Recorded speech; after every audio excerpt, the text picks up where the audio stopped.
Caros amigos, bem-vindos a mais um episódio de Hoje no Mundo Militar. Neste vídeo falaremos sobre o plano de paz que o Partido Comunista Chinês apresentou para a Ucrânia. Mas o que esse plano realmente esconde?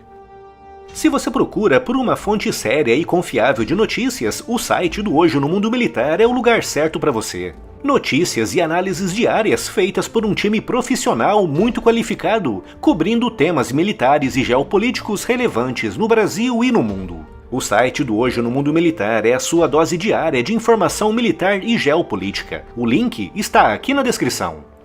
Quando Vladimir Putin invadiu a Ucrânia, ele detalhou em um longo discurso todos os seus objetivos, destacando a desnazificação da Ucrânia, com Putin alegando que aquele país, apesar de ser governado por um judeu e de ter ótimas relações com Israel, não passa de um estado nazista.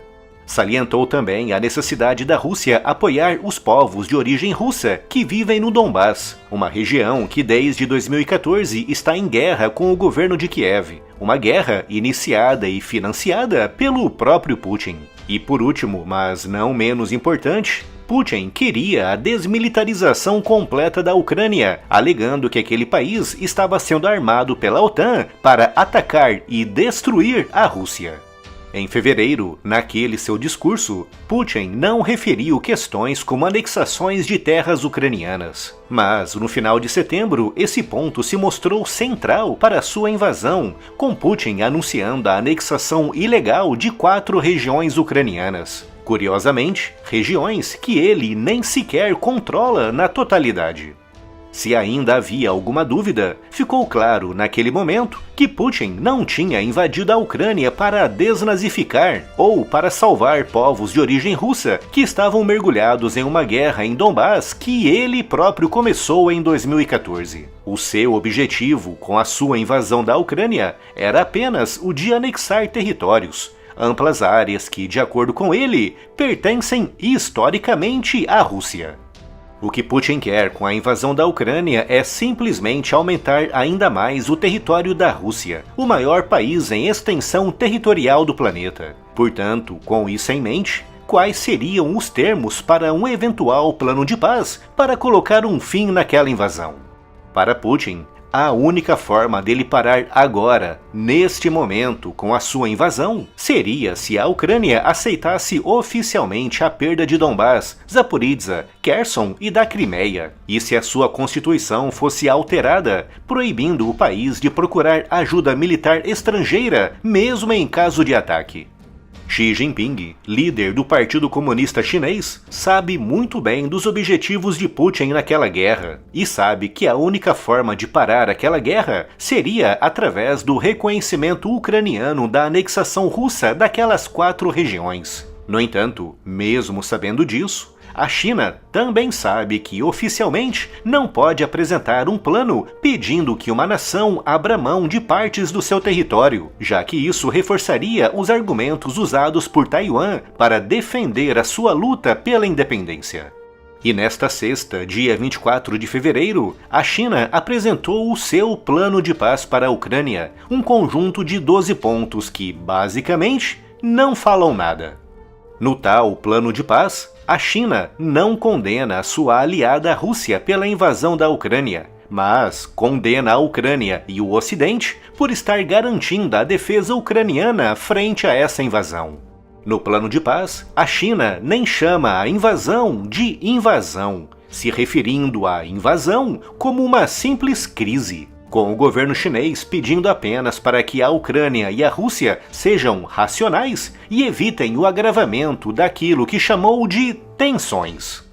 No plano de paz, a China nem sequer pede que a Rússia deixe a totalidade ou ao menos uma parte dos territórios que invadiu e ocupou. É, basicamente, apenas um texto repleto de pura retórica e não um plano prático e aplicável no terreno. Mas, também nesta sexta-feira, fontes ligadas ao Partido Comunista Chinês disseram que, longe dos holofotes, Xi Jinping apresentou, ou estaria em vias de apresentar, um plano prático para levar a Rússia a interromper a sua guerra de agressão.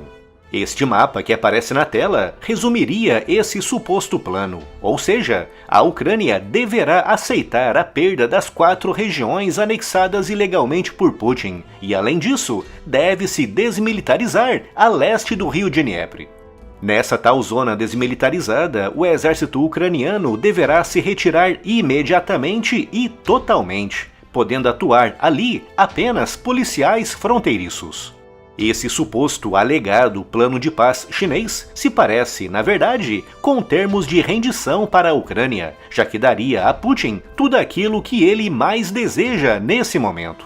Além de um bônus extra, que seria uma pausa na guerra para poder voltar a atacar a Ucrânia em 2 ou 3 anos, para conquistar a tal zona desmilitarizada a leste do Dnieper. O plano de paz oficial apresentado pela China, que como referi aqui, é apenas retórica, e esse alegado plano de paz para a divisão da Ucrânia, demonstram claramente como é difícil conciliar objetivos tão diferentes naquela guerra. De um lado, Putin quer expandir ainda mais aquele que já é o maior país do mundo, anexando áreas ucranianas ricas em indústria, minérios e agricultura. E, do outro lado, a Ucrânia quer se manter independente e quer ter a autonomia para poder escolher e decidir o seu próprio destino.